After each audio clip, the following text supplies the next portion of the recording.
Thank you.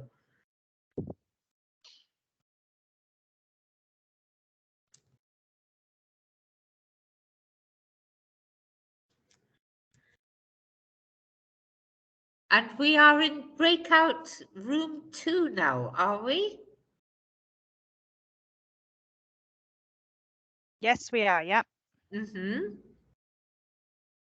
And tell me, in the UK, it must be 6 minutes after 3. Is that correct? Yes, spot on. Yeah. Ah, because here in Seville, it is now 6 minutes past 4. Ah, yeah. And it's No. lovely to be with you. I will have to excuse myself at 5 o'clock. Well, 5 o'clock in an hour's time. I think my presentation is about 20 minutes, is it?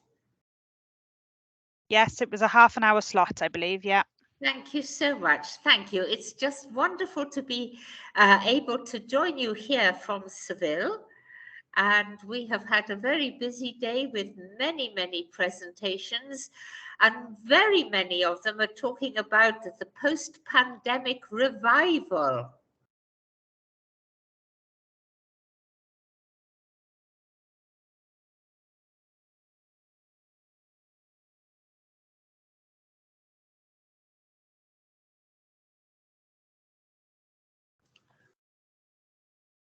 Ah.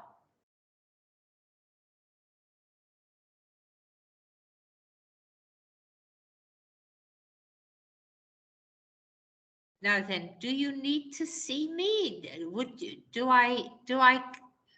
Do you see me at all, or? Ah. Now something else has happened.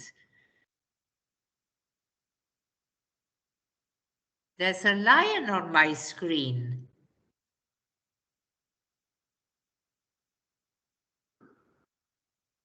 I don't know what's happened now.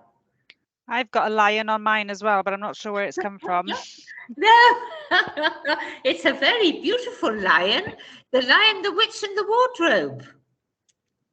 Let me try. It looks like someone's screen saver or something, but presentation is still up with me. Let me unshare and share again and see what happens. I can see. We got it back. That's it. Yes, that's it. Thank you. Did you say your name is Emily? Emma. Emma. Yeah. Oh, thank you, Emma. Thank you.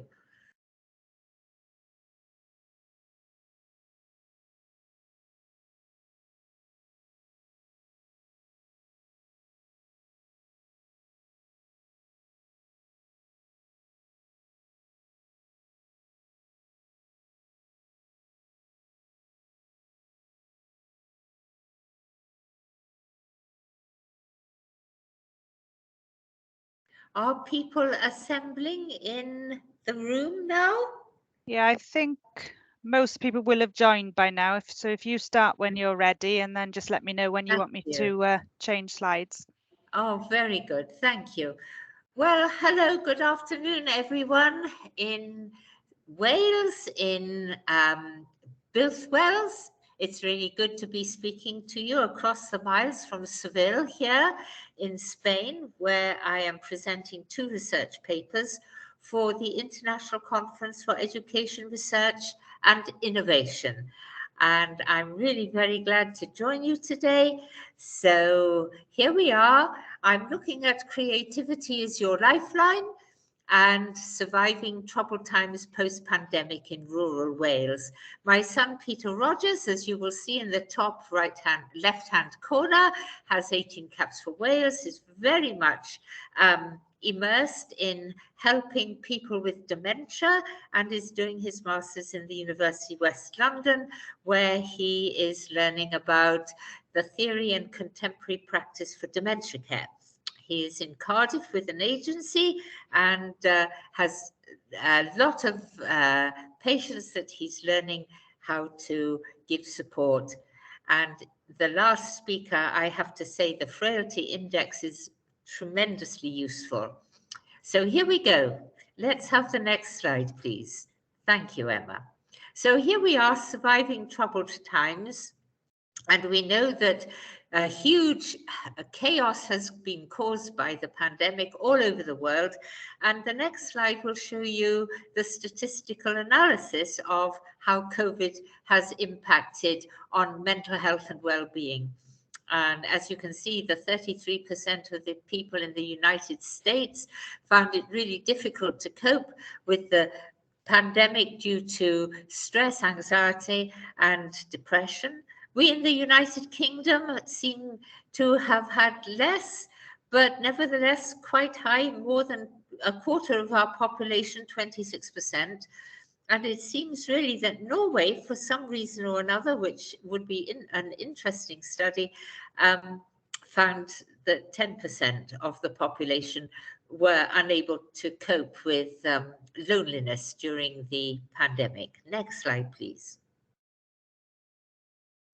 So it's also important for us to know that there are people still around the world who do not appear to have COVID, but yet are symptomatic and is asymptomatic. And so many of you will understand this slide, so that we still have to be really careful. And here on the travel on the buses in Seville, we have to wear masks.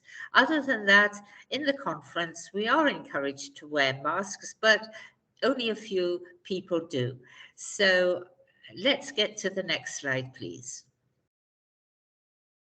Now, having come into the world of art, originally a teacher of math, science, and computing, I gained my PhD in developing a model for online learning and teaching, which now can be looked at not only for online learning and teaching, but also in medical care, in continuing medical practice. And my youngest daughter and I have written a chapter in a medical book regarding the ways of using the model and taking care of our body clock, because if you're online, you could be working 24 hours a day because of the different time zones around the world. So here I'm looking at how art washes away from the soul the dust of everyday life, a very famous quote from Picasso. And you will notice how Stephen Clift had developed his music interventions so that now we understand social prescribing in Wales from the legislation for 2014, and indeed a current research, a 5-year research in the University of South Wales that I'm conducting on looking at the critical success factors for social prescribing art on prescription. So the next slide, please. The research looking at the critical success factors for health and well-being is really an interesting one using group wisdom software. My director of studies, Professor Carolyn Wallace, is already internationally well known and recognized in her work for social prescribing. And indeed, the research that is being conducted in the University of South Wales is using the group wisdom software, where we are brainstorming different attitudes, aspects, perspectives for social prescribing, in particular art on prescription. Next slide, please. So how have we been coping with our anxiety and stress due to isolation? We have already looked at the pedagogical variation model, which was created in 2013 and being applied to remote classes with my international colleague, Aline Nichel. And Aline Nichel should be here with me in Seville, but unfortunately, due to work, she is unable to be with me.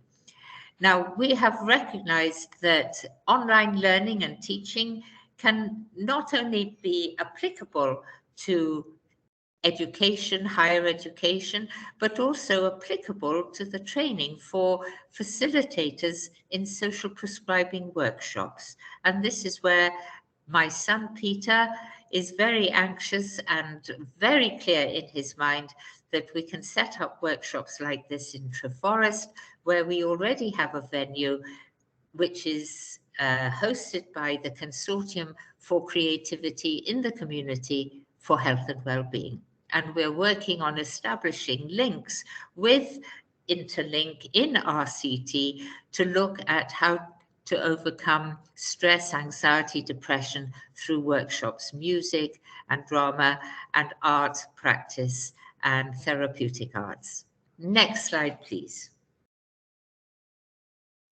Here we have the Boston Matrix, as it is known, to show how we can look at the pedagogical variation model for those who would be facilitating a therapeutic, creative and therapeutic arts workshop, which would also be very helpful for those people in the community, such as those that were spoken about in the previous talk with regards to the aging population.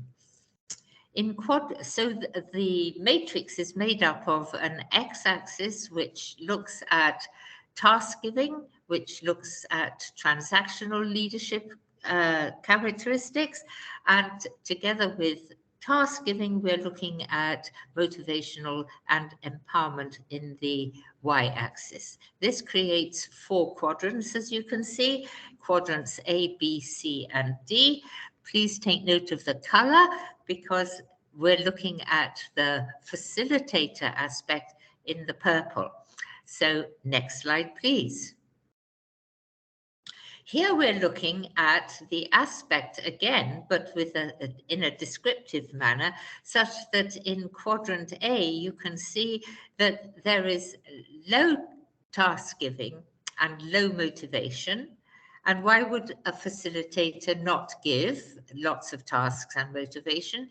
And I think that will be explained in the next Boston Matrix. In quadrant B, the facilitators giving the group lots of tasks with not so much motivation, but in quadrant C, you can see that there is a lot of task giving, lots of activities with lots of motivation, and that then will be seen to be more applicable to a certain group of participants.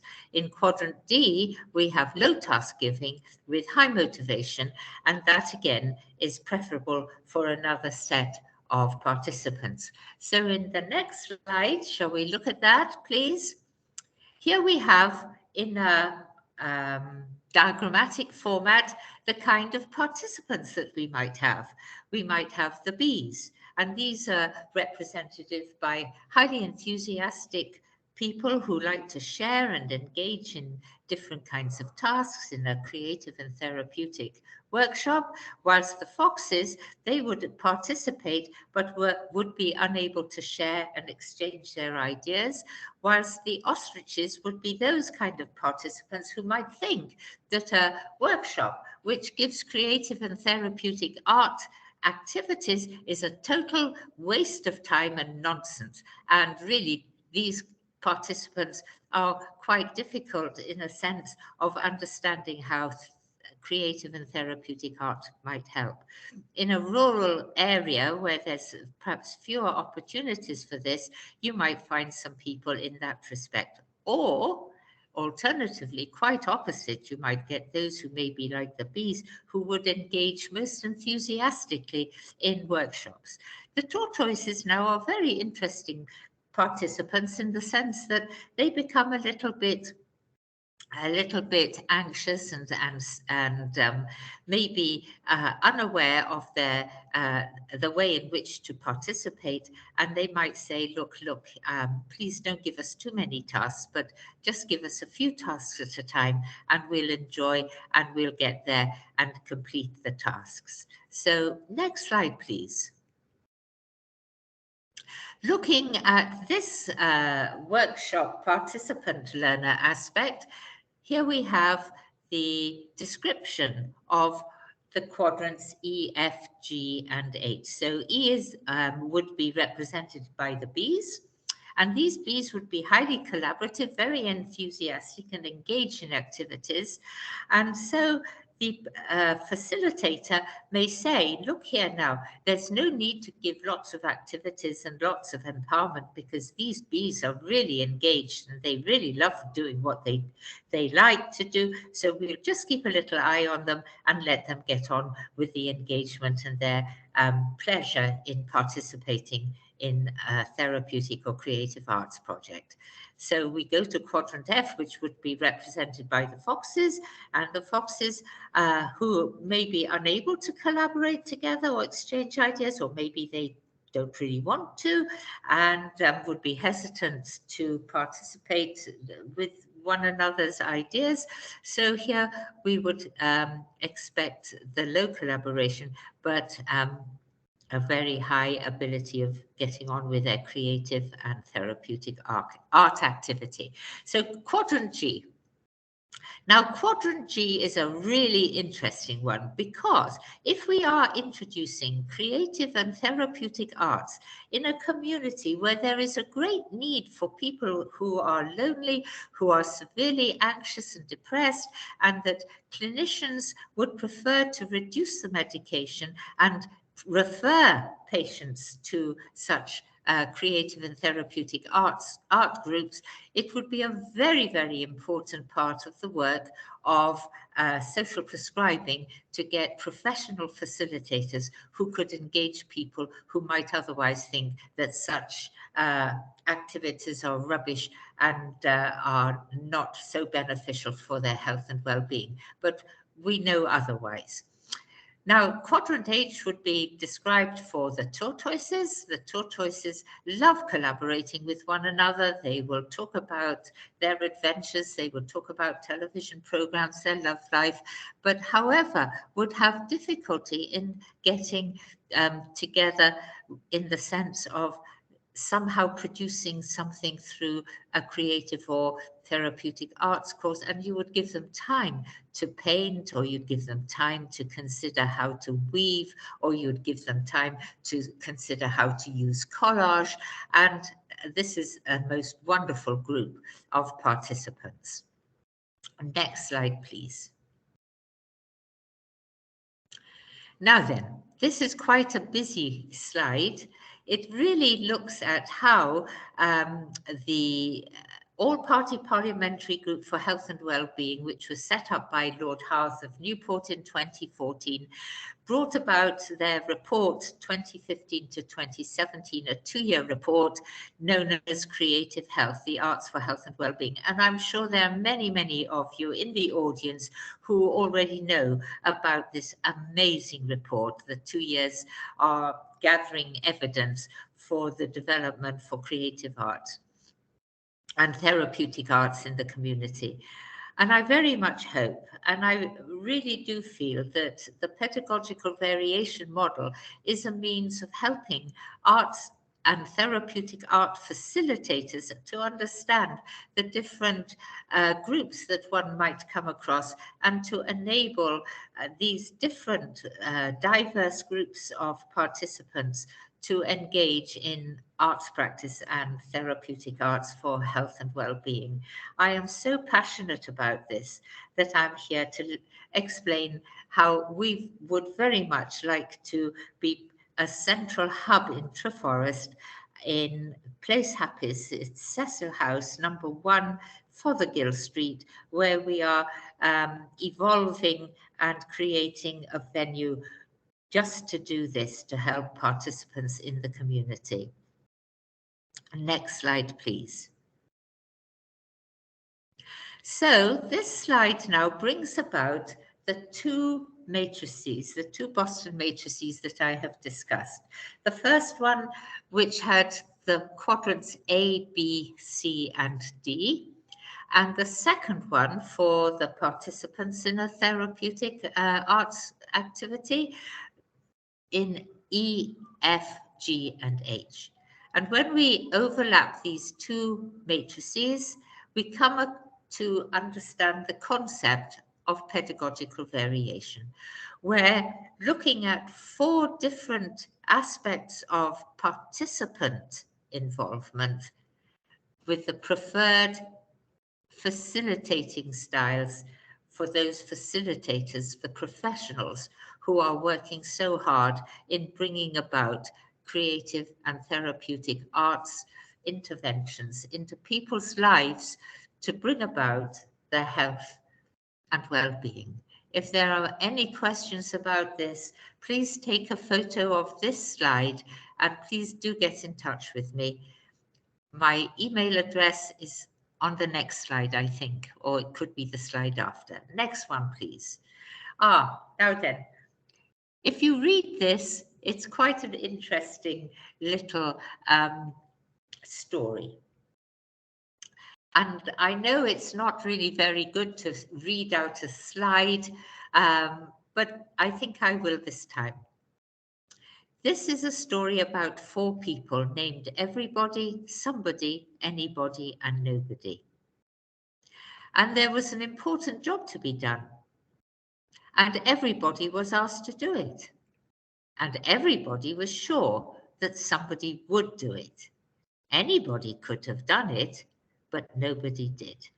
Now, unfortunately, the screen that I have in front of me doesn't have the whole section, but I'm sure you wonderful people in the audience can read it.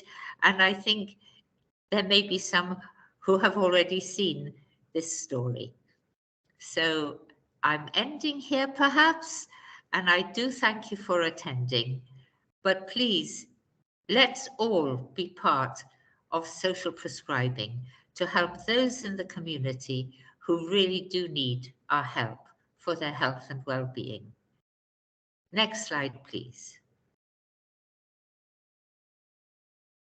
These are my references for the research. Evolio, Bass and Jung, the first reference that you see there.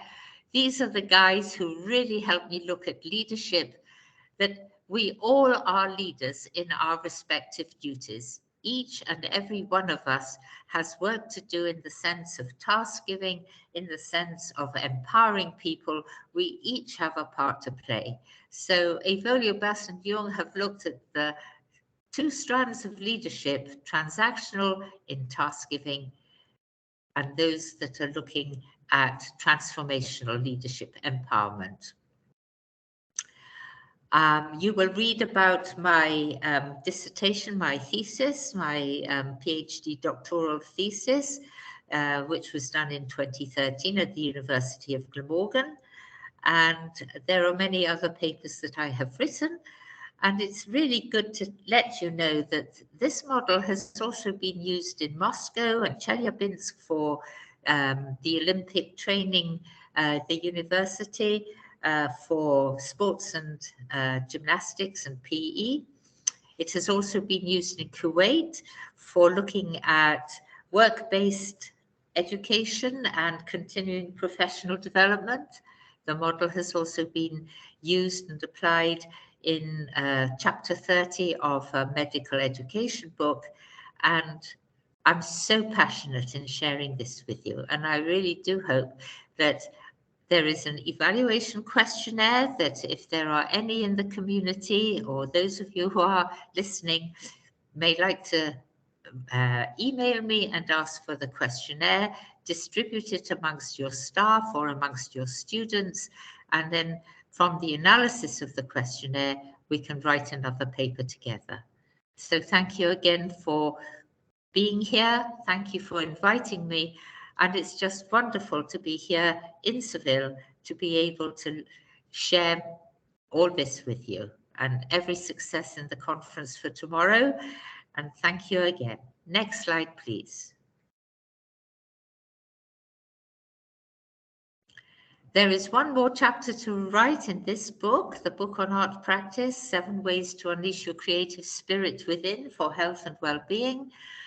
It has 10 chapters, and the 1 chapter on acknowledgements is yet to be written and hopefully published in December, because in the acknowledgements, I would like to thank all those that have guided me on this path to bring me here to you, to share my ideas and to move on together in Wales and especially in the rural areas.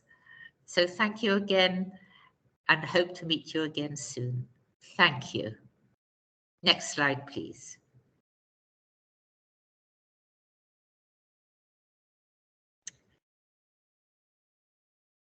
I'm going to say goodbye, but I shall hang around for a little while longer.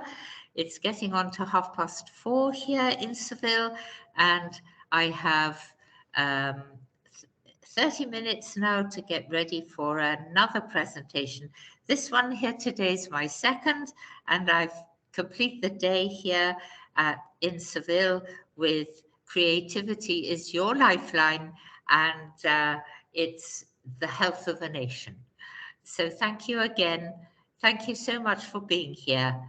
And it's been really good to see you all enjoy a wonderful day in Builth Wales. Thank you so much. And I'd like to give great thanks to Anna. Thank you, Anna, for inviting me. And thank you again, and hope that we can work together. Goodbye. Thank you, Susie. Bye. Bye-bye, everyone. Thank you.